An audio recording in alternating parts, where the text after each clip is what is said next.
In the underworld of international narcotics, names like El Chapo and Pablo Escobar are relics of the past. Today, a new shadow looms over Mexico, a man so elusive he's often called the Ghost. Nemesio Oseguera Cervantes, better known as El Mencho. He is the leader of the CJNG, the Jalisco New Generation Cartel. He doesn't want fame. He wants results. Under his rule, the CJNG has become the most dangerous criminal organization on the planet, operating with the precision of a corporate conglomerate and the firepower of a small army. Today, we're diving into the blood-soaked history of the man who declared war on the Mexican state, the brutal mechanics of his multi-billion-dollar business, and the walls closing in on his empire. Mencho wasn't born into a crime dynasty. He was born into poverty in 1966 in the rural lands of Michoacan. Like many in his town, he dropped out of school in the 5th grade to work in the avocado orchards. But avocados didn't pay the bills. By 14, he was guarding illegal marijuana plantations. The American chapter. In the 1980s, Mencho did what many young men seeking a better life did. He crossed into the U.S. illegally. He ended up in San Francisco dealing heroin. In 1992, he was arrested and deported after a sting operation. The return. Back in Mexico, Mencho didn't go back to the orchards. He became a police officer in Jalisco. This is the ultimate irony. The man who would become Mexico's public enemy number one spent years learning exactly how the law operates from the inside. He eventually quit the force to join the Sinaloa Cartel. Through a series of strategic marriages and bloody internal coups, he climbed the ladder. When the Sinaloa Cartel fractured, Mencho saw his opening. He formed a splinter group called Los Matazetas, the Zeta Killers. Their mission was simple: eliminate the competition with more brutality than anyone had ever seen.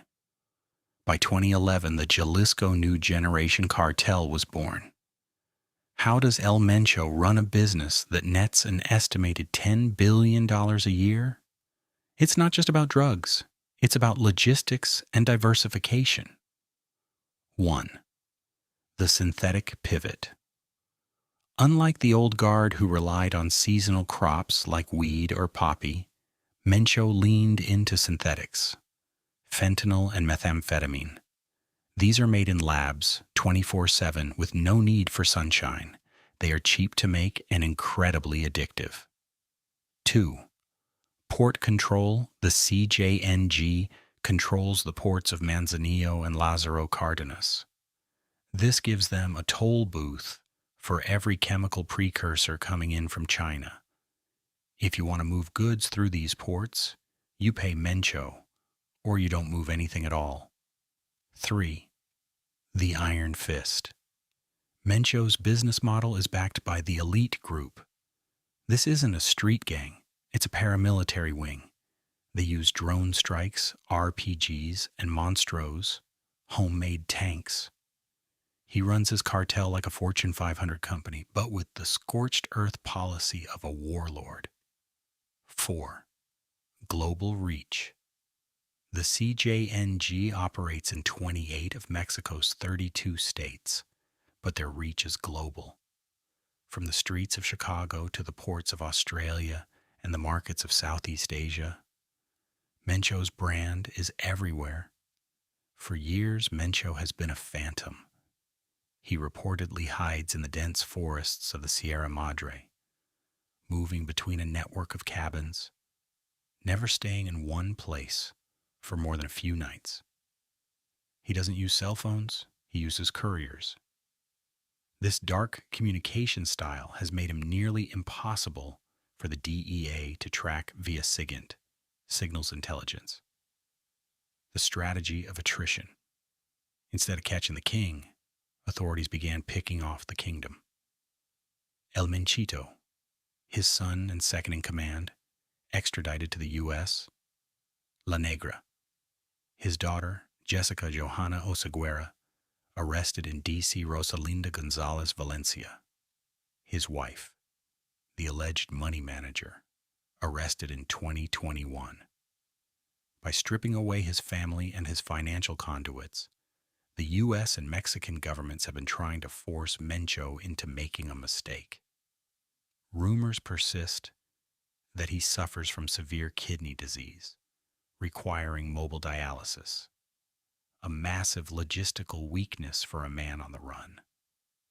The story of El Mencho isn't over. As of today, he remains the most sought-after man in Mexico, with a $10 million bounty on his head.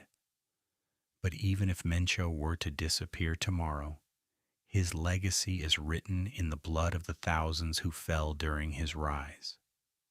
He changed the game. He proved that a cartel could outgun the military and outthink the chemists. The question isn't if the law will catch up to the ghost of Jalisco, but what kind of monster will rise to fill the vacuum he leaves behind. If you enjoyed this deep dive into the underworld, make sure to hit that like button and subscribe for more true crime breakdowns. What kingpin should we cover next? Let us know in the comments. Until next time.